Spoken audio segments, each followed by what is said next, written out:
विकासवाद के साथ जुड़ी हुई पार्टी, विचारों के साथ जुड़ी हुई पार्टी। और मैं तो राष्ट्रीय अध्यक्ष के नाते बड़े फख्र के साथ कहता हूं कि अब राष्ट्रीय पार्टी भी अकेली भारतीय जनता पार्टी रह गई है। बाकी सारी पार्टियां वंशवाद, परिवारवाद, इलाकावाद, क्षेत्रवाद की पार्टियां हो गई हैं। और आपको लगेगा कि क्या कह रहा है जगत प्रकाश।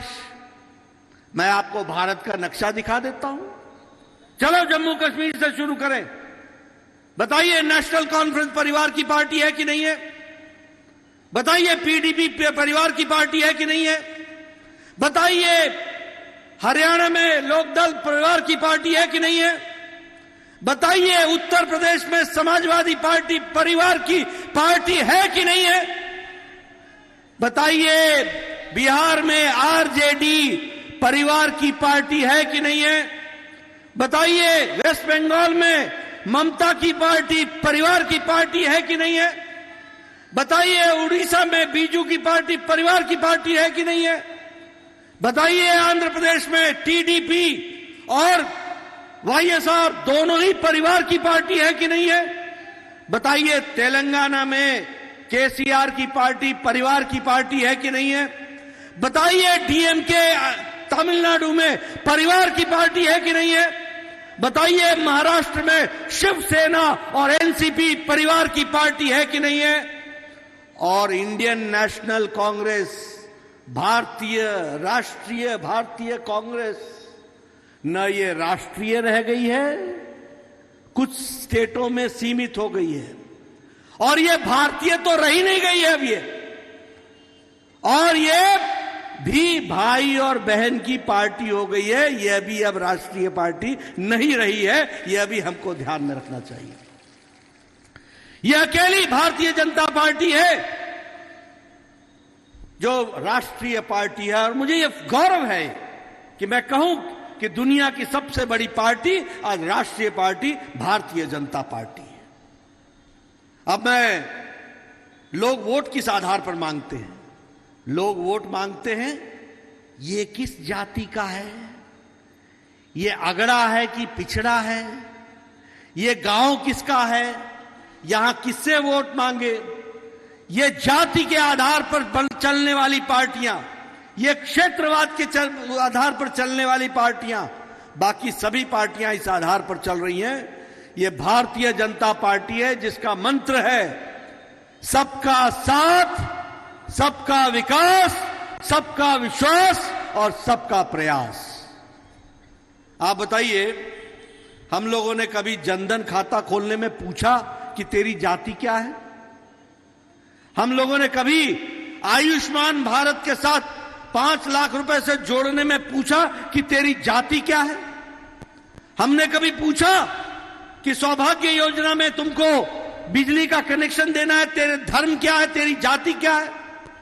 हमने कभी पूछा कि बताओ तुमको उजाला योजना में जोड़ना है और उज्ज्वला योजना में गैस का कनेक्शन देना है, तुम्हारी जाति क्या है?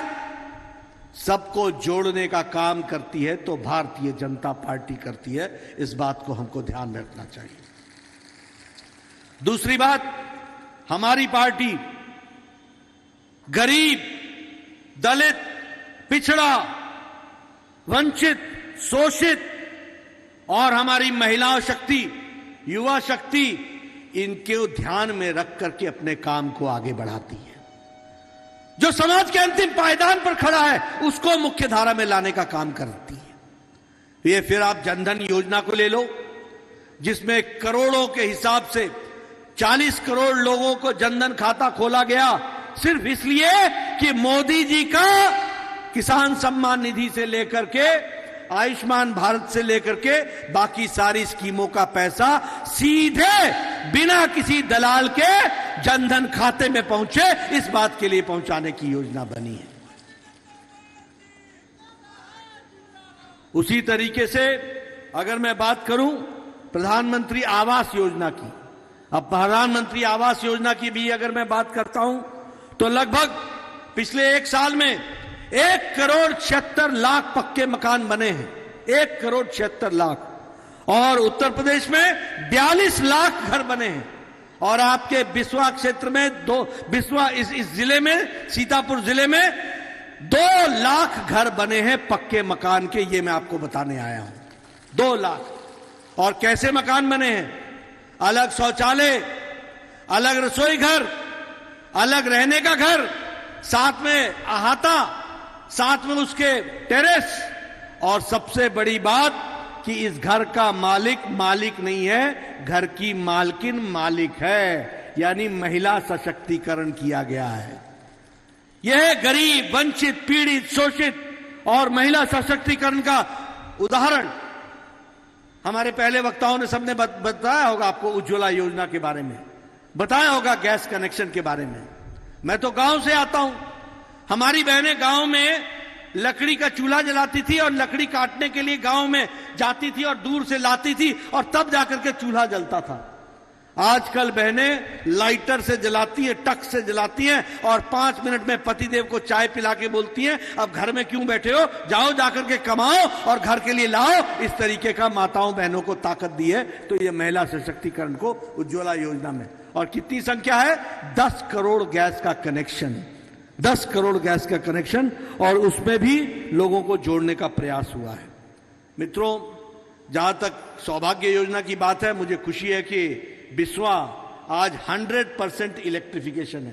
क्यों निर्मल जी? 100% इलेक्ट्रिफिकेशन है। बहुत तीव्र गति से काम हुआ है और ये सबका साथ, सबका विकास, सबका विश्वास, इस मंत्र को लेकर के काम हुआ है। इसीलिए मैंने कहा राष्ट्रवाद और विकासवाद।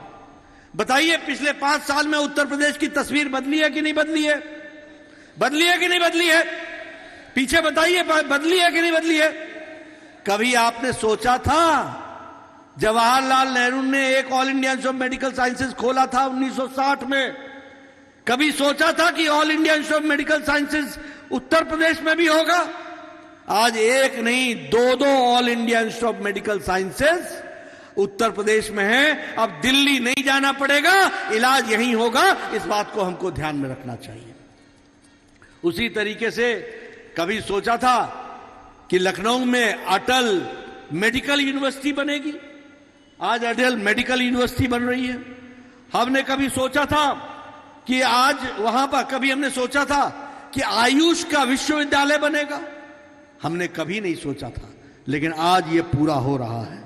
उसी तरीके से अगर विकास की बात कहें, अब उत्तर प्रदेश ये पहला प्रदेश होगा देश में जहां 5 इंटरनेशनल एयरपोर्ट बन रहे हैं। 5 इंटरनेशनल एयरपोर्ट। आपको मालूम है अयोध्या का इंटरनेशनल एयरपोर्ट बन रहा है, कुशीनगर का इंटरनेशनल एयरपोर्ट बन गया, लखनऊ का इंटरनेशनल एयरपोर्ट हो गया, अब जेवर का इंटरनेशनल एयरपोर्ट एशिया का सबसे बड़ा एयरपोर्ट बनेगा और दुनिया का 5वें नंबर का एयरपोर्ट उत्तर प्रदेश में बन रहा है। यह भी हमको याद रखना चाहिए। एक विकास की एक नई कहानी लिखी जा रही है, हर एक दृष्टि से लोगों को जोड़ने के लिए, और उसके लिए काम हो रहा है। अगर मैं सड़कों का जाल की बात करूं, पूर्वांचल एक्सप्रेसवे हो, बुंदेलखंड एक्सप्रेसवे हो, गोरखपुर एक्सप्रेसवे हो, चाहे गंगा एक्सप्रेसवे हो, ये सारे उत्तर प्रदेश को 4 लेन 6 लेन सड़क से जोड़ रहा है। मित्रों, ये जो जोड़ने का काम है ना, ये याद रखना, ये सड़क नहीं है, मैं इसको विकास की गंगा कहता हूं। विकास की गंगा है, ये आपने याद रखना, ये इसको हमेशा आप समझ करके चलना। उत्तर प्रदेश की एक नई तस्वीर बन रही है। बताइए, इस तस्वीर को आगे बढ़ाना है कि नहीं बढ़ाना है? बढ़ाना है कि नहीं बढ़ाना है? गंगा एक्सप्रेसवे का काम तेजी से चलना है कि नहीं चलना है? अगर ये सब कुछ करना है तो निर्मल वर्मा जी को हमको फिर से भेजना है, इसकी भी हमको चिंता करनी पड़ेगी, ये हमको करना पड़ेगी। मित्रों, अभी पिछले सप्ताह भारत का बजट आया। आपको जानकर के आश्चर्य होगा, 1 साल के अंदर 60 लाख नौकरी का प्रावधान किया गया, 60 लाख, और 60 लाख प्रोडक्शन लिंक्ड इंसेंटिव के माध्यम से जोड़ा गया है। कल प्रधानमंत्री मोदी जी ने अपने इंटरव्यू में बताया कि किस तरीके से आर्थिक जगत में परिवर्तन आ रहा है। 1 साल में 25,000 किलोमीटर की सड़क बनेगी और 20,000 करोड़ रुपए खर्च होने वाले हैं सिर्फ 2022-23 में। एक नया भारत, एक उभरता हुआ भारत, एक नया उत्तर प्रदेश, एक उभरता हुआ उत्तर प्रदेश बन रहा है। इसको भी हमको ध्यान में रखना है। हर घर जल, हर घर नल, इसकी योजना के लिए भी एक साल में लगभग 3 करोड़ 80 लाख घरों में पानी का टैप वाटर पहुंचाया जाएगा और इसके लिए 60,000 रुपए का प्रावधान किया गया है। उसी तरीके से इस वर्ष लगभग 80 लाख घर भी बनेंगे और उस पर 48,000 करोड़ रुपए खर्च होने का प्रावधान किया गया है। इस तरीके से विकास को जोड़ा गया है। मित्रों, मैं आपके सामने विकास की बड़ी लंबी कहानी कह सकता हूं, लेकिन आपका मैं ज्यादा समय न लेता हुआ सिर्फ आपको आपके इलाके के विकास के बारे में बताना चाहूंगा। बताइए, दूर से चल के माता बहनों ने संघर्ष किया।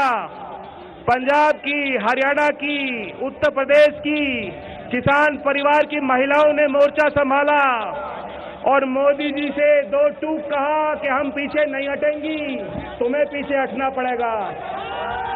और फिर 13 महीने में आपकी उस एकता के आगे, आपके उस निश्चय के आगे आप नहीं झुके, लेकिन आपने उस शक्तिशाली सरकार को झुकाया।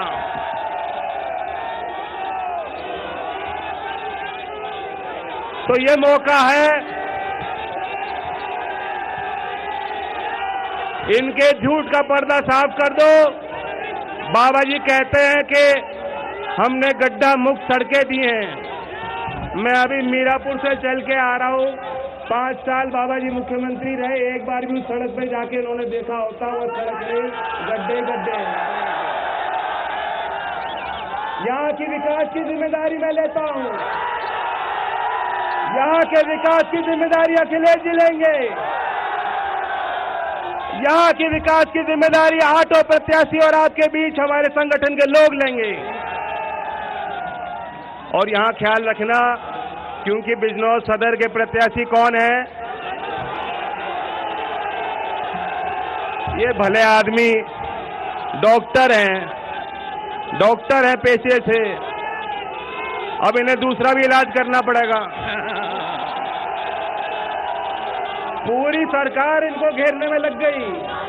पूरी सरकार हमारे भले डॉक्टर नीरज को घेरने में लग गई कि पाकिस्तान जिंदाबाद का नारा लेंगे डॉक्टर नीरज चौधरी। क्या चौधरी चरण सिंह का नाती कभी दंगा करा सकता है?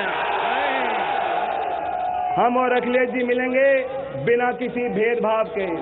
समय पे भर्तियां होंगी। बिजनौर में जो औद्योगिकरण होना चाहिए, जो विकास होना चाहिए, उन संभावनाओं को पर देने के लिए ये जो आपने साइन लगा रखा है बीएडी टेट वाला, चिंता मत करो, घोषणा पत्र में शामिल हो चुका है। अखिलेश जी बोलेंगे, ताली बजाओ उस बात पे। और मुझे बहुत खुशी है एक बात को लेकर। मैं एक ही बात आपके बीच रखना चाहता हूं। शिक्षा मित्र वाले भी इनको भी कह दीजिए। शिक्षा मित्र भी हैं और कामगार जो मजदूरी करता है, जो दिहाड़ी की मजदूरी करता है, उसके लिए कोई आर्थिक सुरक्षा कवच नहीं है।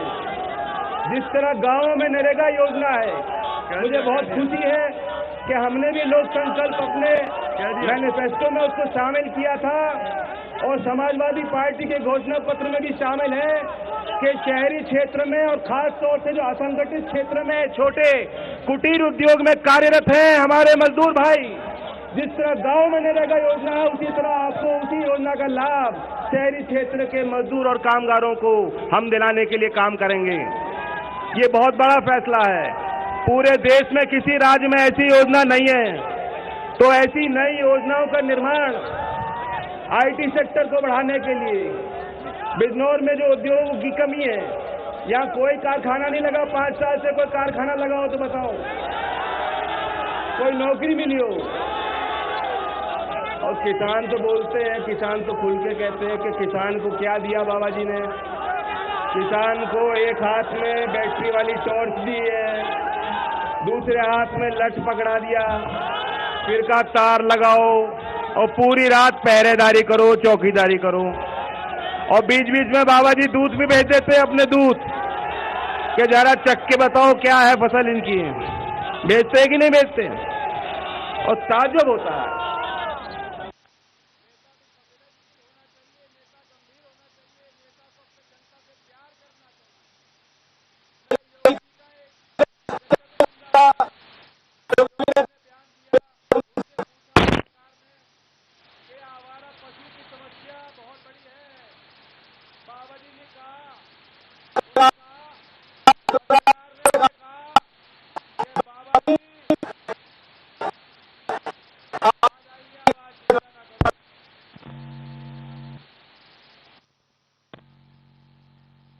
पत्रकार ने बाबा जी से पूछा कि बाबा जी ये आवारा पशु माता बहनों ने संघर्ष किया, पंजाब की, हरियाणा की, उत्तर प्रदेश की किसान परिवार की महिलाओं ने मोर्चा संभाला और मोदी जी से दो टूक कहा कि हम पीछे नहीं हटेंगी, तुम्हें पीछे हटना पड़ेगा। और फिर 13 महीने में आपकी उस एकता के आगे, आपके उस निश्चय के आगे आप नहीं झुके, लेकिन आपने उस शक्तिशाली सरकार को झुकाया।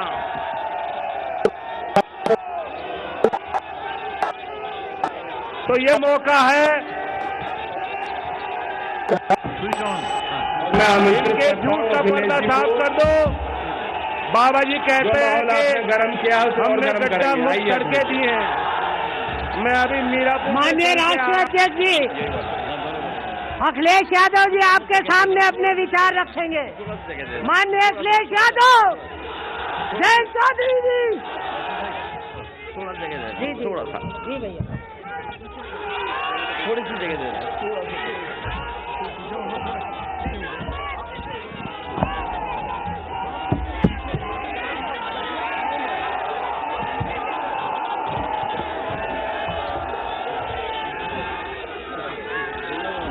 मैं सबसे पहले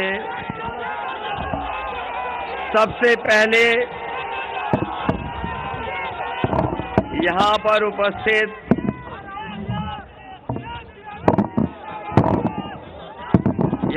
उपस्थित सभी हमारे आदरणीय बुजुर्ग, किसान भाई, बड़ी संख्या में नौजवान माताएं, बहनें और पत्रकार बंधुओं, मैं सबसे पहले इस सभा में आए हुए आप सब लोगों का बहुत बहुत धन्यवाद। और मोदी जी ने गुजरात से 22 बोगियां ट्रेन भेजी और दिया भी पार्टी को नहीं, उन्होंने सरकार के सौंपुर्द किया। दलगत राजनीति से ऊपर उठ करके ऐसा भाव मन में मोदी जी का, मित्रों, बहनों और भाइयों, और उस पर मैं जानता हूं कि जिन लोगों को पहुंचना चाहिए था उस प्रकार उस समय की कांग्रेस सरकार ने उनको नहीं पहुंचाया। जो पीड़ित थे, जिनको जरूरत थी, आवश्यकता थी, और उस पे छीना झपटी अन्य लोगों ने किया। सरकार के कार्यकर्ता, कांग्रेस के सरकार के कार्यकर्ताओं ने उस समय यह काम किया।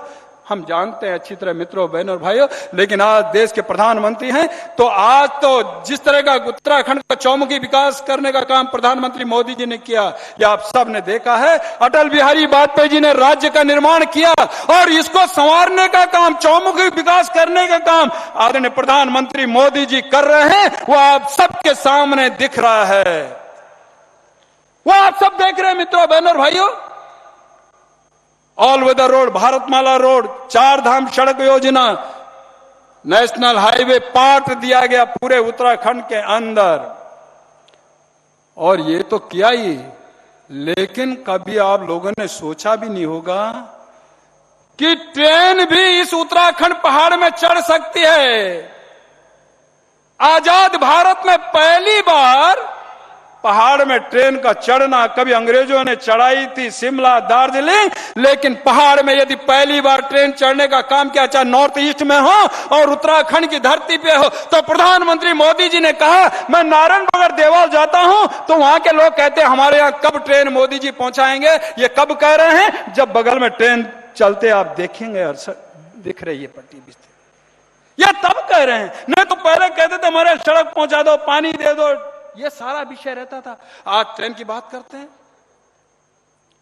यह प्रधानमंत्री मोदी जी के द्वारा हुआ, मित्रों, बहनों, भाइयों, ऐतिहासिक काम उत्तराखंड के अंदर प्रधानमंत्री मोदी जी ने किए हैं। यह सौभाग्य हमको मिला है, मित्रों, बहनों और भाइयों।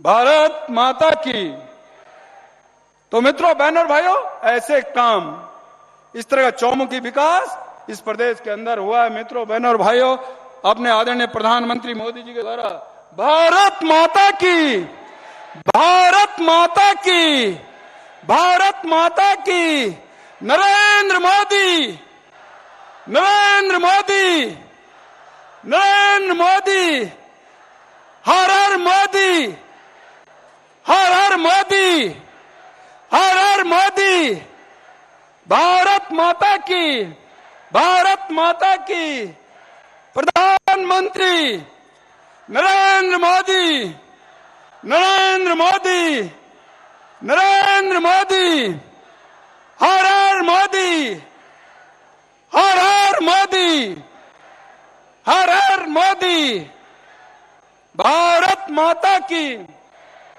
मित्रों, बहनों और भाइयों,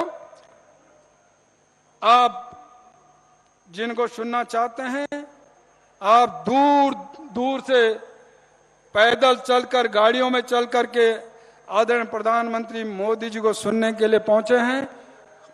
वो आपके बीच में आ चुके हैं, मंच पे आने वाले हैं। मित्रों, बहनों और भाइयों, प्रधानमंत्री मोदी जी के लिए आम जन आतुर है सुनने के लिए, उनको देखने के लिए।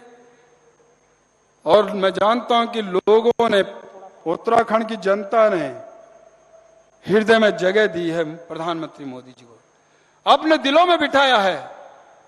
और मैंने पहले भी कहा कि प्रधानमंत्री मोदी जी ने जिस तरह उत्तराखंड का चौमुखी विकास किया है, उसके कारण हर हर मोदी, हर हर मोदी, हर हर मोदी, हर हर मोदी, हर हर मोदी, नरेंद्र मोदी, नरेंद्र मोदी, नरेंद्र मोदी, भारत माता की, भारत माता की।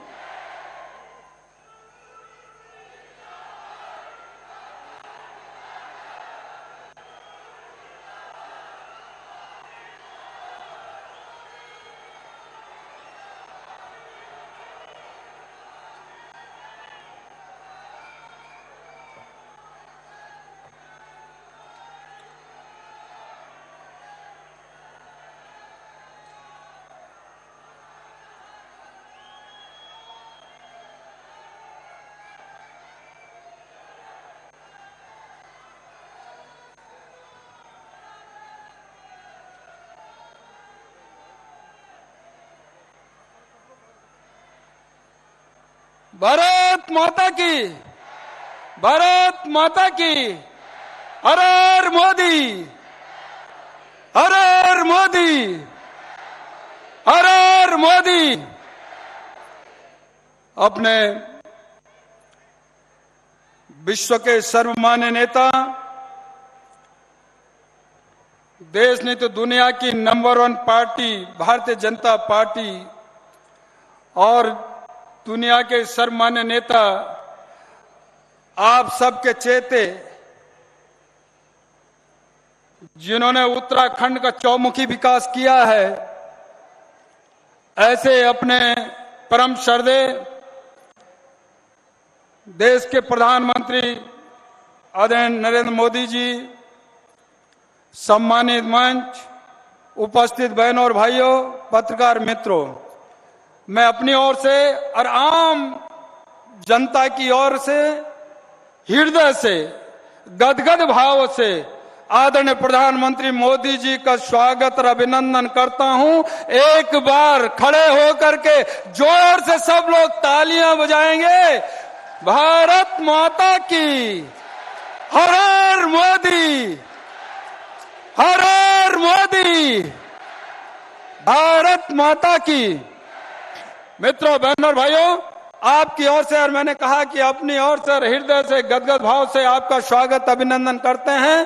प्रधानमंत्री मोदी जी ने उत्तराखंड का चौमुखी विकास किया है। मित्रों, बहनों और भाइयों, यही नहीं तो मैं बार बार इस बात को कहता हूं, आज तो देश के प्रधानमंत्री हैं, आपने चौमुखी विकास कर रहे हैं, विकास को आगे बढ़ा रहे हैं, लेकिन जब गुजरात के मुख्यमंत्री भी थे, इस प्रदेश के अंदर केदारनाथ की आपदा थी, तब भी आपने 3 दिन रह करके यहाँ के लोगों की राहत ली। और यही नहीं तो गुजरात जाकर के 22 बोगियां ट्रेन की भेजकर आम जो दुखी थे, जो उस आपदा में फंसे थे, उन लोगों के लिए राहत किट भेजे हैं। मित्रों, बहनों और भाइयों, ये आप सब ने देखा है। और मैंने कहा कि सड़क से लेकर के, पानी से लेकर, बिजली से लेकर, शौचालय से लेकर के आप सबको राहत पहुंचाने का काम किया। गरीब कल्याण की योजना के तहत भी आपने हाथ खड़ा करके बोला कि आज भी राशन पहुंच रहा है। और यही नहीं तो मैं कह सकता हूं, इतिहास में पहली बार पहाड़ में ट्रेन चढ़ना कर्णप्रयाग तक,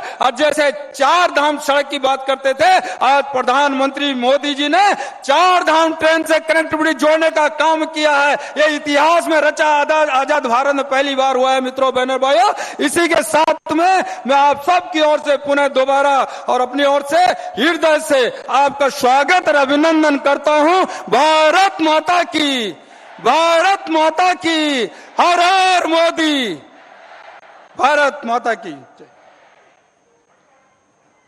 धन्यवाद। अब मैं निवेदन करना चाहूंगा अपने सांसद श्रीमान तीरथ सिंह रावत जी, अपने पूर्व मुख्यमंत्री और पूर्व में केंद्रीय शिक्षा मंत्री रहे अपने निशंक जी और धन सिंह जी से, आदरणीय बुल्लूनी जी से, कि आप इस देश के यशस्वी प्रधानमंत्री को अंग वस्त्र भेंट कर उन्हें सम्मानित करने की कृपा करेंगे।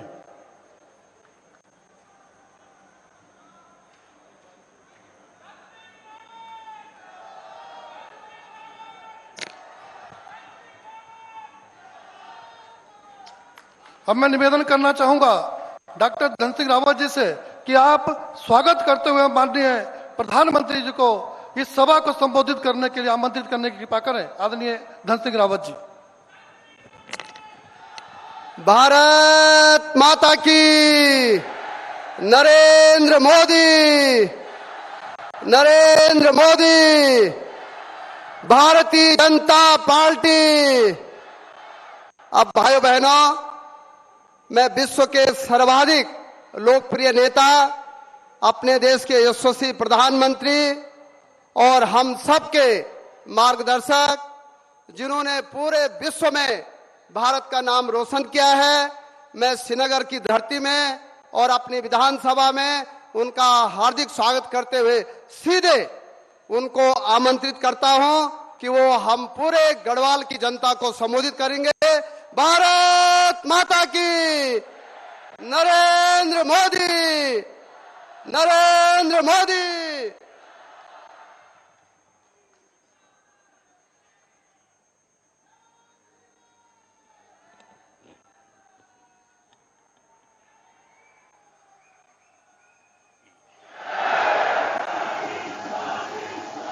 चार धाम की रक्षक देवी मां धारी देवी व कमलेश्वर महादेव की ई पावन धरती का मेरा दाना श्रवणा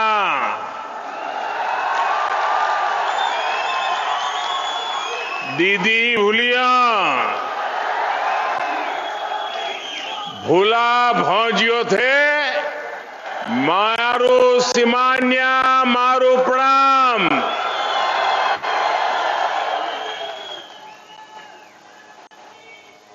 आशा करत आप सब कुशल मंगल होला। जय बद्री विशाल, जय केदार। जब वर्चुअल रैली होती है और पिछले दिनों वर्चुअल रैली के माध्यम से आपसे मिलता तो था, मैं दिल्ली में होता जरूर था, लेकिन मेरा मन उत्तराखंड के लिए ही भागता था।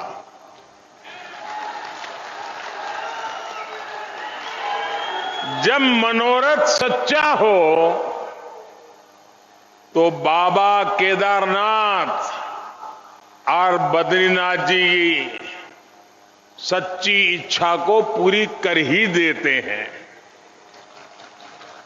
और उनके आशीर्वाद से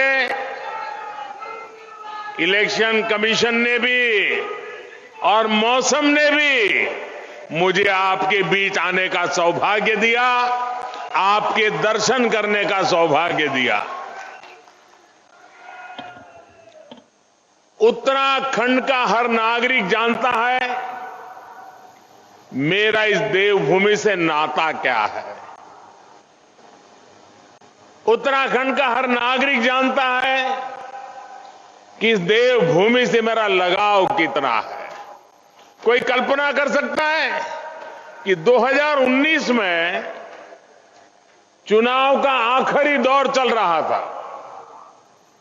मैं खुद जिस काशी के चुनाव लड़ रहा था वहां पर मतदान होना था, लेकिन मेरा मन कर गया इस देवभूमि की माटी को माथे चढ़ाने का। यहां तो चुनाव हो गया था, यहां मतदान बाकी नहीं था। काशी में मतदान बाकी था, लेकिन बाबा केदार ने मुझे पुकारा और मैं फिर यहां चला आया था। चुनाव के मैदान में भी और खुद का चुनाव होने के बावजूद भी मैं यहां आपके बीच चला आया था, कारण ये देवभूमि के प्रति मेरी भक्ति, ये देवभूमि के प्रति मेरा लगाव, और ये देवभूमि है, वीर भूमि भी है। यहां से सदा सर्वदा एक ऊर्जा मिलती है, प्रेरणा मिलती है। भाइयों बहनों, मां गंगा, गढ़वाल की वीरांगना रानी कर्णावती, चौथकोट की तीलू रौतेली, सुमाड़ी के पंजा दादा, मलेथा के माधोसी भंडारी, ऐसे अनेक व्यक्तियों से प्रेरणा पाने वाली इस धरती को यहां के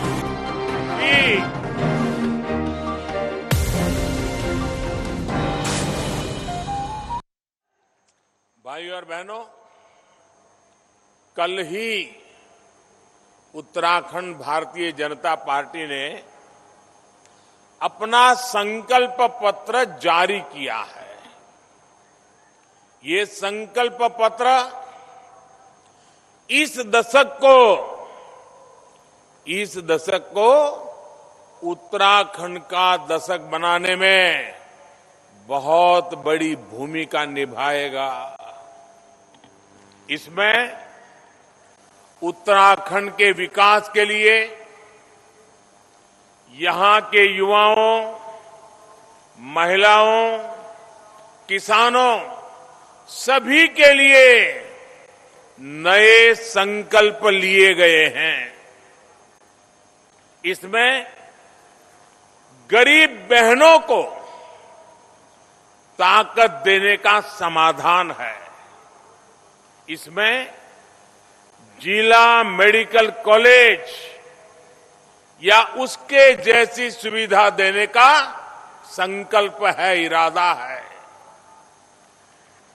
कृषि भूमि सर्वेक्षण और बीमा में नई ड्रोन नीति लागू करके यहां के किसानों को बेहतर सुविधा मिलेगी। मल्टी मॉडल लॉजिस्टिक पार्क और मल्टी मॉडल कार्गो टर्मिनल से उत्तराखंड में नए उद्योगों के लिए रोजगार के हजारों नए अवसरों को रास्ते खोलने का इरादा भारतीय जनता पार्टी ने संकल्प लेकर के व्यक्त किया है।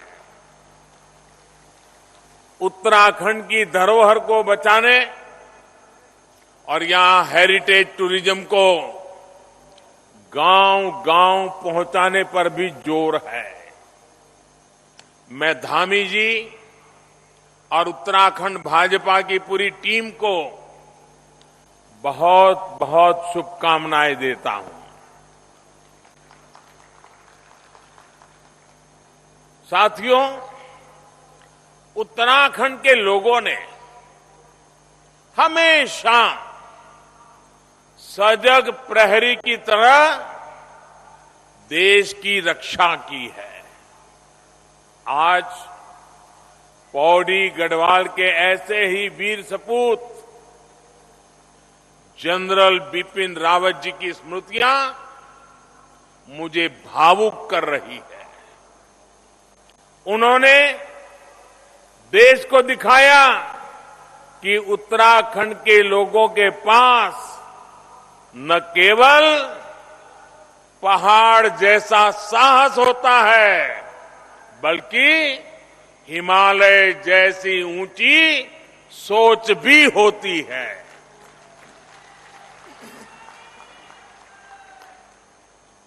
लेकिन भाइयों बहनों, मेरे मन में एक गहरी तकलीफ भी है। मुझे ये जिक्र इसलिए भी करना पड़ रहा है क्योंकि कांग्रेस पार्टी अपने प्रचार में जनरल बिपिन रावत जी के कटआउट लगाकर, उनकी फोटो लगाकर वोट मांग रही है। कुर्सी के लिए कोई इस सीमा तक जा सकता है, मुझे विश्वास ही नहीं हो रहा। उत्तराखंड के लोग कभी भूल नहीं सकते सेना को लेकर इन लोगों का रवैया क्या रहा है। जब भारत के वीरों ने आतंकी अड्डों पर सर्जिकल स्ट्राइक की तो ये लोग सेना पर ही सवाल उठाते रहे। दिल्ली की कुछ नेताओं ने तो बाकायदा टीवी पर जाकर सेना से सबूत मांगे थे। इन लोगों ने जनरल रावत को देश का पहला सीडीएस बनाए जाने पर भी खूब सियासत की थी। इसी कांग्रेस पार्टी के नेता ने बिपिन रावत जी को सड़क का गुंडा तक कह डाला था। यह है देश के सैनिकों के लिए इन लोगों की नफरत। आज अगर वोट के लिए ये लोग जनरल रावत का सियासी इस्तेमाल करना चाह रहे हैं तो उन्हें जवाब देने की जिम्मेदारी उत्तराखंड के लोगों की है। जवाब देंगे ना? जवाब देंगे ना? करारा जवाब देंगे ना? आगे से ऐसी गलती न करें, ऐसा करेंगे ना? भाइयों बहनों, जिनकी सोच केवल सत्ता के सुख तक सीमित हो, वो बलिदान और देश सेवा का मूल्य नहीं समझते। इतने सालों तक ये सत्ता में थे, लेकिन वन रैंक वन पेंशन को लेकर झूठ बोलते रहे, आंख में धूल झोंकते रहे। ये हमारी ही सरकार है जिसने वन रैंक वन पेंशन की व्यवस्था लागू की।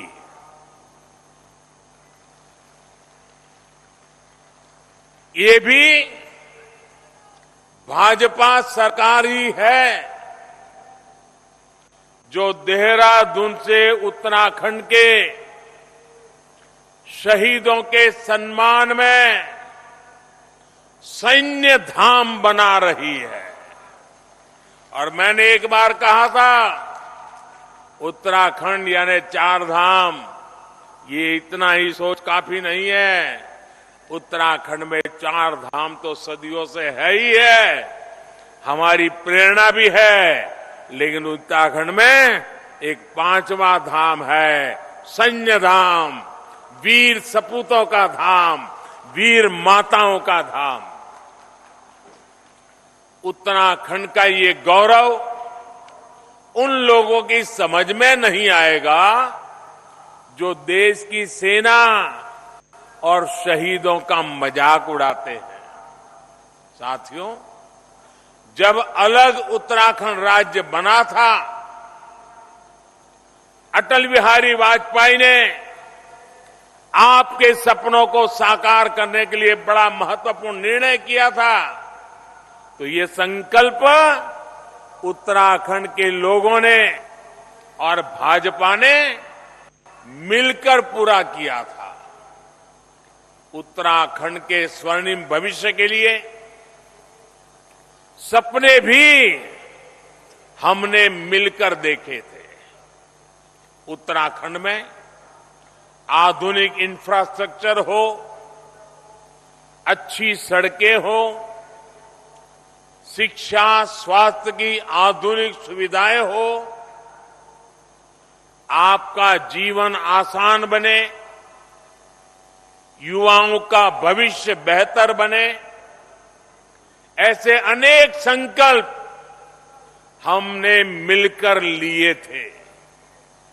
लेकिन दुर्भाग्य से इस प्रदेश की कमान कई साल के लिए उनके हाथों में चली गई जिन्होंने हमेशा उत्तराखंड को अस्तित्व में आने से ही रोका था, इसका जन्म ही रोक दिया था। उन्होंने हमारे इन सपनों को कुचलने में कोई कोर कसर नहीं छोड़ी। जब केंद्र व राज्य दोनों जगह उनकी सरकार थी, तब उत्तराखंड को डबल ब्रेक लगाकर हर तरफ से पीछे धकेला गया।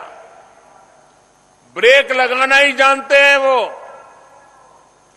2014 के बाद एक ब्रेक हटा, लेकिन देहरादून वाला ब्रेक लगा हुआ था, दिल्ली वाला ब्रेक हटा था। उत्तराखंड वासियों ने 2017 में ये देहरादून वाला भी ब्रेक हटा दिया, उसको भी यहां से निकाला और डबल इंजन की सरकार यहां पर काम पे लग गई। भाइयों और बहनों, इन 5 सालों में आपकी डबल इंजन सरकार ने इतना काम किया है कि अब ब्रेक लगाने वालों को भी वही वादे करने पड़ रहे हैं जो भारतीय जनता पार्टी की सरकार ने काम करना शुरू कर दिया है। जब ये सत्ता में थे, तब इनको कभी 4 धाम की याद नहीं आई। जिन्हें यहां आस्था ही नहीं, उन्हें भी अब 4 धाम की याद क्यों आ रही है? क्योंकि उन्हें एक कुर्सी हासिल करने का रास्ता लग रहा है। जबकि भाजपा के लिए 4 धाम और देवभूमि का विकास आस्था, संस्कृति और जन सेवा का हमारा संकल्प है, हमारा समर्पण है। साथियों, केदार धाम में हमने 2017 में पुनर्विकास के काम शुरू किए थे और ज्यादातर परियोजनाएं पूरी भी हो गई हैं। बद्रीनाथ धाम के विकास के लिए भी कई 100 करोड़ की लागत से प्रोजेक्ट शुरू किया गया है। 4 धाम प्रोजेक्ट के तहत 12,000 करोड़ की लागत से ऑल वेदर रोड बनाई जा रही है। 4 धाम प्रोजेक्ट में गढ़वाल का बड़ा हिस्सा कवर होता है, इसलिए इसका बहुत बड़ा लाभ पूरे गढ़वाल को भी मिलेगा। इसी तरह ऋषिकेश कर्णप्रयाग रेल लाइन, ऐसे बड़े प्रोजेक्ट्स पर भी तेजी से काम हो रहा है। अब पहाड़ों पर एक जगह से दूसरी जगह जाना मुश्किल नहीं रहेगा। यहां पर्यटकों की संख्या भी बढ़ेगी, रोजगार भी बढ़ेगा और पढ़ाई की, इलाज की सुविधा भी बढ़ेगी। प्रदेश के अलग अलग हिस्सों में हेली सर्विस शुरू की जा रही है। भाइयों और बहनों, इस बार केंद्र सरकार जो बजट लेकर आई है, उसका भी बहुत बड़ा लाभ उत्तराखंड को मिलेगा। देश के पहाड़ी इलाकों के लिए खास तौर पर बजट में पर्वतमाला प्रोजेक्ट की घोषणा की गई है।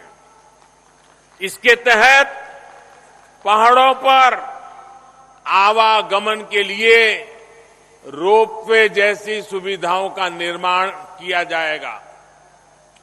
जिन सीमावर्ती इलाकों को कांग्रेस सरकार ने जानबूझकर विकास से वंचित रखा था, उनके विकास के लिए वाइब्रेंट विलेज योजना शुरू की जाएगी। किसानों के लिए गंगा